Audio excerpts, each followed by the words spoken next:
Akvarium ishqibozlari orasida eng mashhur va parvarish qilish oson bo'lgan baliq turi bu guppilar hisoblanadi. Ularning vatani Janubiy Amerika bo'lib, bugungi kunda butun dunyo bo'ylab tarqalgan.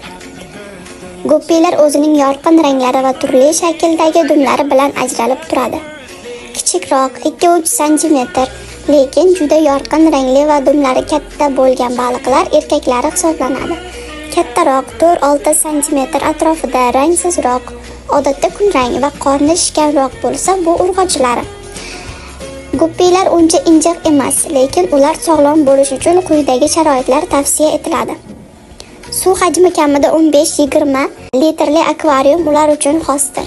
22-26 gradus eng qulay harorat hisoblanadi. Suv toza bo'lishi va haftasiga 20-30 qismi yangilanib turishi kerak. Guppilar tirik o'simliklarni yaxshi ko'radi, chunki bu o'simliklar kichik baliqchilar uchun panajoy bo'ladi. Guppilar deyarli hamma narsani yeydi.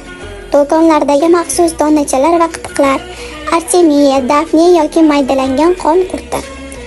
Ularni kuniga 1-2 marta, 2-3 daqiqa ichida yeb tugatadigan miqdorda oziqlantirish kerak. Ko'p ovqat parvarish suvni tez ifloslaydi. Guppilarning eng asosiy xususiyati ularning tirik tug'uvchi ekanligidir. Taxminan 25-30 kun davom etadi. Urg'ochining orqa qismida qora dog' paydo bo'lishi uning yaqin orada tug'ishidan dalolat beradi. Bir safarda 10 tadan 100 tagacha bola tug'ishi mumkin. Katta baliqlar o'z bolalarini yeb qo'ymasligi uchun urg'ochi tug'ishi yaqin qolganda uni alohida idishga olish yoki akvariumda ko'p o'simliklar bo'lishini ta'minlash zarur.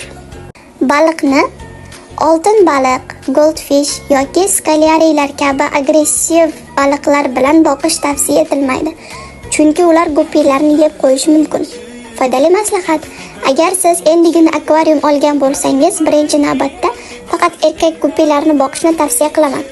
Shunda akvariumingiz juda chiroyli ko'rinadi va baliqlar nazoratsiz ko'payib ketmaydi. E'tiboringiz uchun rahmat.